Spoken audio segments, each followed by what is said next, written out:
Hello, everyone.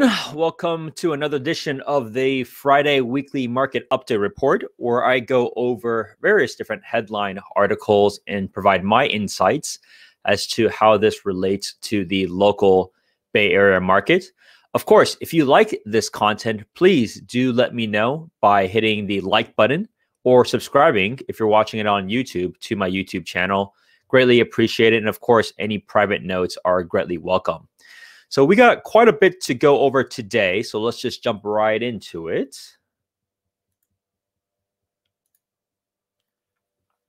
Okay, so first and foremost, every week I get the question related to where are mortgage rates at?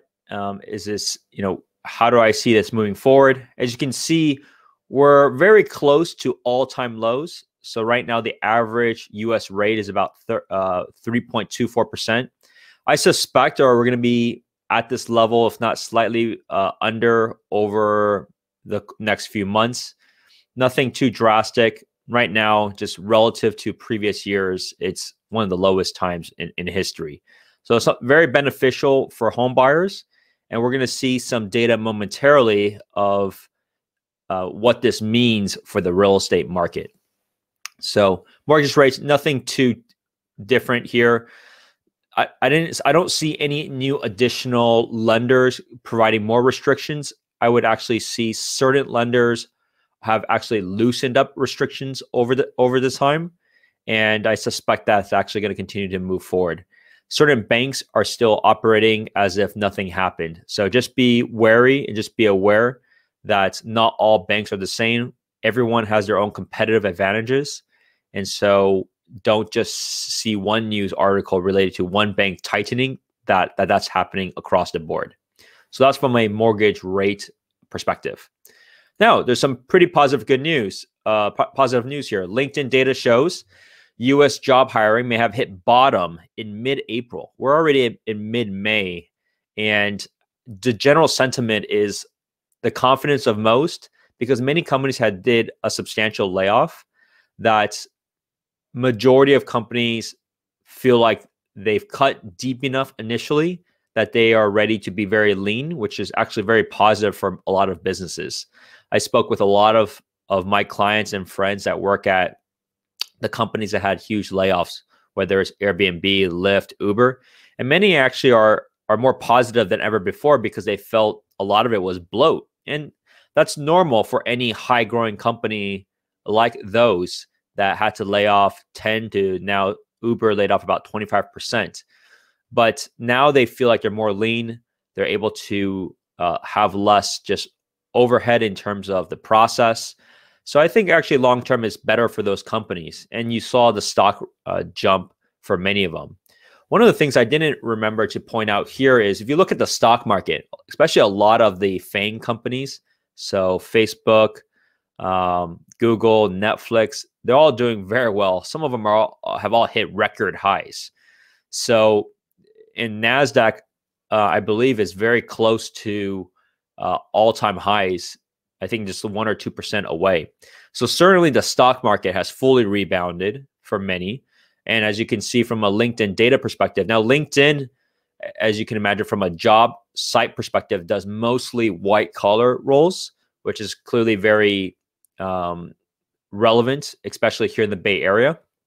So it's a pretty positive sign that a lot of companies that stopped hiring are now hiring again, and things are continuing to pick up.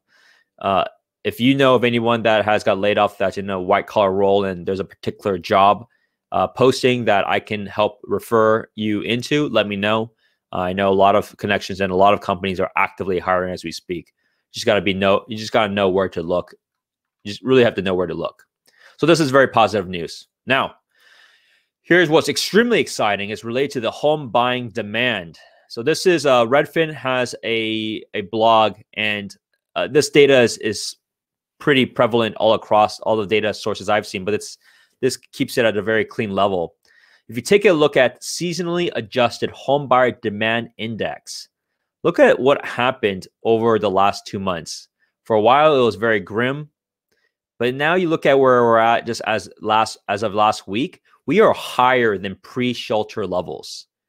So it's incredible to see this kind of demand. And I personally see it literally today after this recording. I have 3 separate clients, and we're going to see houses all over the Bay Area. And so the activity has certainly picked up tremendously. And I'll show you the actual raw data of pending and new listings. But as I had mentioned in previous recordings and broadcasts, I think we're just having a delayed spring than anything else. So as you can see, we're higher than pre-shelter levels at this time. So it's going to be a very interesting delayed spring than anything else, especially given the fact that most people can't really travel anywhere. That's one aspect. So people don't have to really have that as a concern of vacation per se. And number 2, it's a huge demand and a huge need for a lot of the individuals living, let's say, in San Francisco or in certain places around San Francisco, and they realize they have more flexibility than before. So they want a bigger space, and they're tired of the smaller space that they have right now. And one of the things that's also interesting about the Bay Area is if you think about the density in San Francisco and you think about the density outside of San Francisco, if people do feel like they want to move out of San Francisco, the infrastructure in place from an inventory level for suburbia, there's no way that we're going to be able to handle that workload, whether it's in Marin County, San Mateo County, Alameda, Santa Clara County. It doesn't matter. It's just not enough because they were never designed or built that dense. So it's a really interesting thing to see what happens where if they trade from a condo in San Francisco, they can easily get a single family house all around the Bay Area.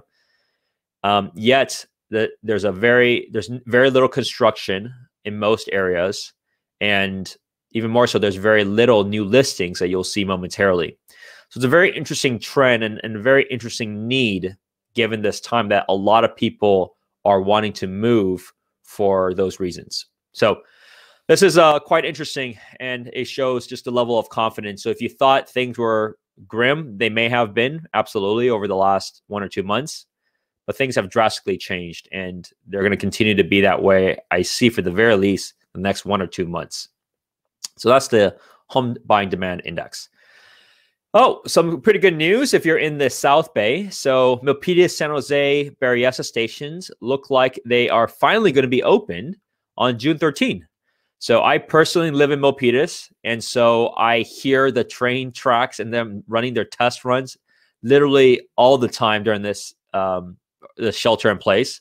So the benefit, it was a good opportunity for them to be able to do all the different tests at this time when there's very little, traffic when it comes to the number of trains in the system. So it's good news for those that live in Milpitas and San Jose that may need to commute to San Francisco, but also it's a good option for future homeowners that when things get better from the COVID situation, that this is an available option. The key is this is an available option for individuals. Well, it's interesting if you look on the map perspective. Now, technically, it's all connected via train or light rail all around the Bay Area. So you have the Caltrain on the peninsula side. You have the BART line on the east side of the Bay.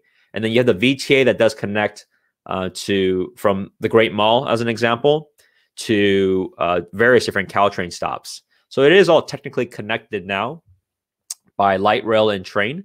So it's good to finally see that happening. And so that it looks like it's June 13 is when they will be open and available. And the infrastructure was already fully built for a long time. So there's going to be plenty of parking. There's plenty of housing all around. It was just a matter of when they would open, since it's been delayed for at least a year for when they thought it would be open.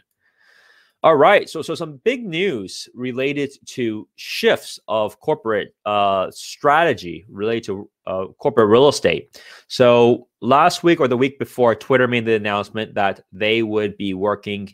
They have the ability to work indefinitely remotely. So it'll be interesting to see what happens with the SF campus. And then Facebook yesterday made this announcement that they will permanently shift tens of thousands of jobs to remote work. Now, this will take a long time. So Zuckerberg mentioned that it will likely be a span of 10 years for them to be able to get likely up to half of their employees. And keep in mind, as of right now, Facebook has 48,000 employees across the globe. So there's a couple of things related to this of how I see this moving forward. As of right now, from my understanding, Facebook employees, only the senior positions, as in senior software engineers, those that are more established, have the ability to work remotely at this time. Now, I do not think they can just literally go to Nevada for lower taxes or anything like that. I believe there is some aspect of potentially proximity, or if they do that, Facebook will reduce the pay of workers to less expensive areas.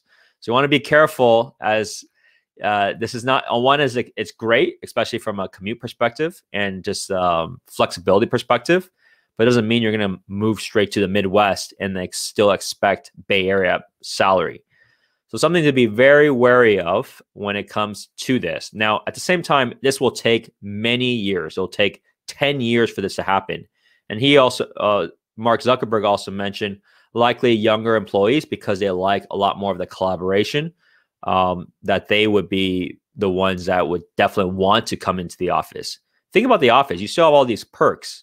You have the shuttles, you have unlimited food, you have gym, you have other hospitality there. So a lot of people prefer to actually go into the office. Now, if you have a family, it's different. So it's great for them to be able to accommodate those types of employees, especially as the age of the company continues to increase, the average age as well, for them to be able to attain and retain those types of workers. So I think is a net positive. Now, the question next is, well, Facebook has a massive campus in Menlo Park. It has 3 buildings for their VR camp site in Burlingame. Those are huge buildings.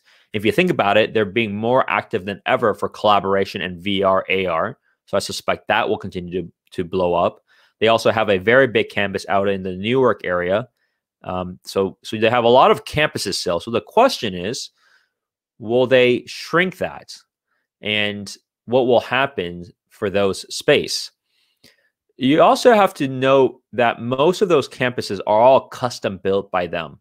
So I do not actually think there's going to be much of a material impact of them removing space. I would say it's just more of a strategy moving forward of the need of additional space, perhaps not as fast, which is a very big difference than them just leaving those campuses or cutting those in half. So that's my thoughts from a corporate real estate strategy perspective of what that's happening. And here's another point. Facebook has a massive new Willow Village proposal project that's happening in Menlo Park. It's still going under reviews with the city. That should likely get confirmed sometime next year, mid of next year. So they had made some changes here. They had reduced the amount of corporate real estate space from 1.75 million to 1.25 million. And once it's approved next year, I believe they'll probably break ground the following year or the year after. So it'll be still several years out. But the fact is, Facebook is still making these huge investments in completely changing an area. And 1.25 million square foot is massive regardless. So if they were really bearish about the corporate real estate strategy and the corporate real estate space here in the Bay Area, they could have canceled this or asked for even more breaks from the city. But while there's a reduction because of how they feel that the use of space will now be used, it's still a massive project that they're still going to be going. So to keep in mind, Facebook is still growing very quickly. They plan to add another 10,000 employees this year. So that'll bring them up to about 58,000 employees across the world. And they're just starting. I mean, there's so many different things that they can explore and get into. I know as of this week, Sheryl Sandberg on CNBC released the statement about the Facebook Shop platform to help a lot of the small, medium-sized businesses get online easily. So Facebook is a juggernaut. give you an idea of comparison, they also are about half the revenue, I believe, of Google Alphabet. But Google has 110,000 employees globally. So you can see Facebook employee count wise, and there's Google Home talking there to interrupt. So there is, there's still some significant growth there. So even if 10 years down the road, they cut their employee count by half in terms of ones that have to go into the office, it's still going to be a huge amount, and it will still be a net more than what it is now. So that's the interesting part of Facebook's strategy. It's a long-term strategy. There's a lot of back and forth that will happen. Of course, it'll be fluid related to COVID. So I suspect that's as aggressive as they get. But you never know. But this is another sign of evidence that they're not just saying, okay, you know what, we don't need any of our space. They're still very bullish to make additional space. And keep in mind, this is additional of what they already have that is going to be open. So something to be aware of. And I'm still extremely bullish of the Bay Area market for this reason. Proximity still will mean everything. And this is another point for that. Okay. So let's look at the data. So every week, I like to just pull up the data from the MLS so that you guys can see what is happening from a price perspective, what is happening with an inventory perspective, and then you can also personally see the volume side of what's going on.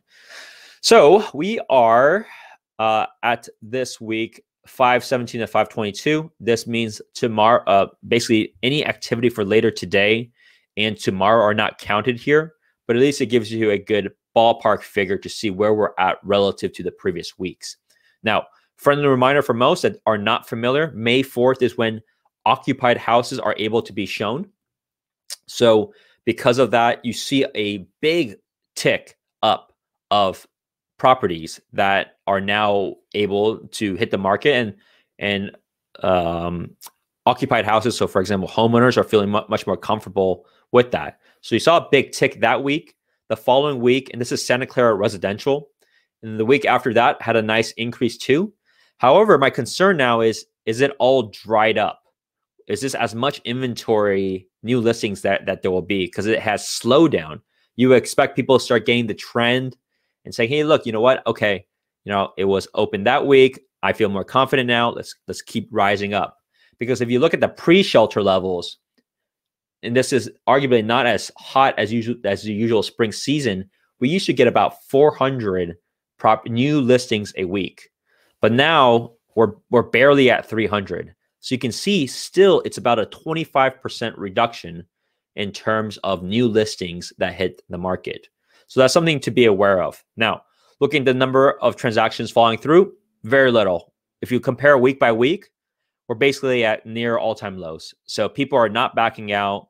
People, once they go in contract, are most likely to continue moving forward. So very positive confidence from a buyer perspective. The number of offers that are going contingent versus pending, that ratio has certainly changed. So it's getting back into a environment where it's getting more competitive. So you have to strategize with the realtor to say, do you really still need the contingencies right now?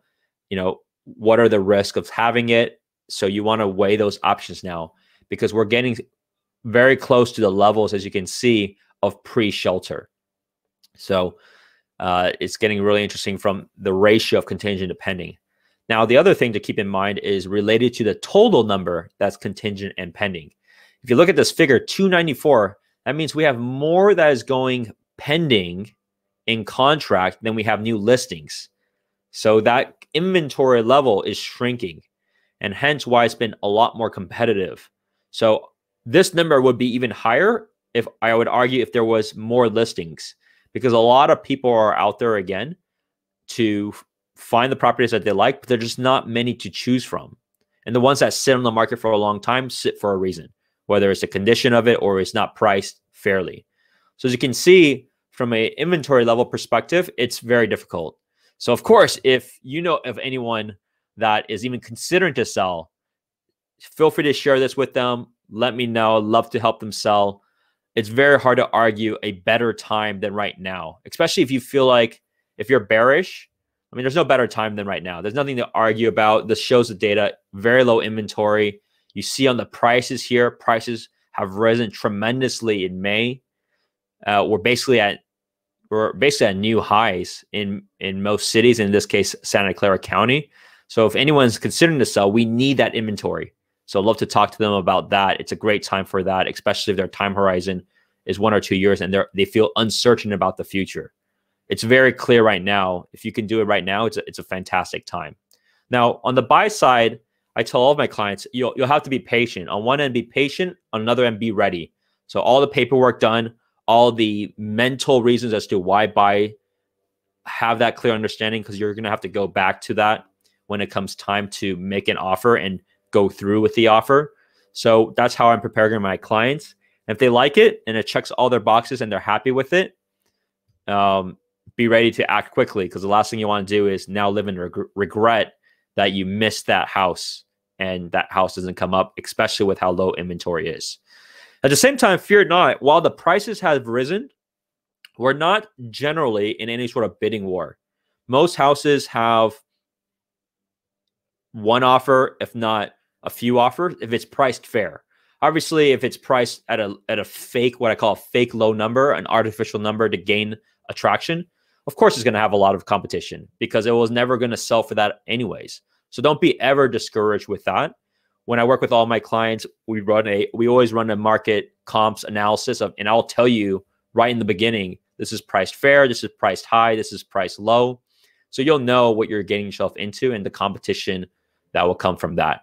So fortunately, for the most part, prices, while they have increased, is not tremendous, and it's not also a crazy multiple bid situation. Like I said, unless it was priced artificially low. Now, the one thing that I also wanted to point out for this time, I normally only cover one county at a time, but this time I'll cover a little bit of San Mateo County so you can kind of see the difference. So you can see, just kind of take a quick note of the weeks.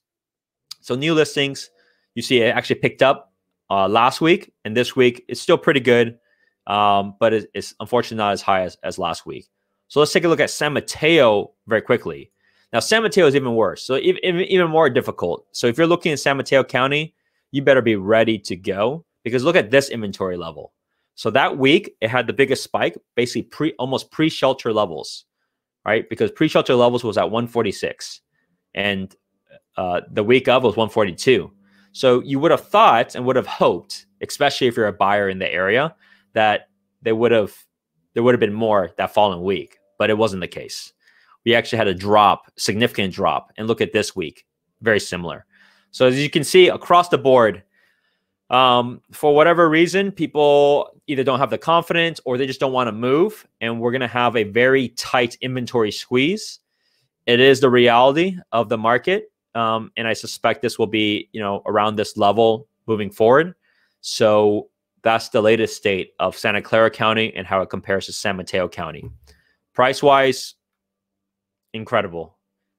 So this was pulled as of today. Average price. And this is not just single family in San Mateo County. This is condos and townhomes combined.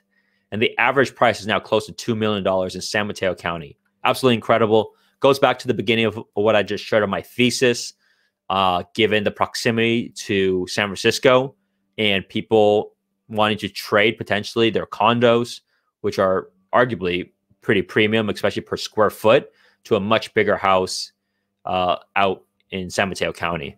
So this is the latest updates. If you like it, please be sure to hit that like button. If you're watching this on YouTube or you're interested, please subscribe there. I come out with this video and this detailed analysis every Friday at 12 o'clock Pacific time. A couple of things I want to point out for upcoming videos. On Tuesday, I will do a video of my weekly Tuesday tips. I'm going to talk about market timing. Can you time a market? And we're going to look at some previous data back into 2008 in great detail so that we can see, well, let's see how well of a market timer you are, whether it's a stock market or the real estate market, and see how you ultimately fare. So there's many thoughts that I have for that. So that'll be on Tuesday. On Wednesday, we have our weekly lunch and learn for the different real estate markets across the country. This time we're going to have Orange County out of Southern California, along with Austin, Texas. So we'll do a check-in with some of the top realtors out there, see how that's going. Other than that, happy Friday. Have a nice long Memorial Day weekend. Hopefully you're staying safe. I don't know where you would travel. Oh, I know. Napa actually has some restaurants that are open. So I know they're doing 25% occupancy. So perhaps that's something you can check out here in the Bay Area. Other than that, of course, any questions or if you know of anyone that needs help, please let me know anytime. Have a good one. Bye now. Hey YouTube world, thanks for tuning in. I'm glad that you dropped by. If you liked this video, please be sure to smash this subscribe button here. And if you want to see one of my latest videos, please choose this one here. Bye now.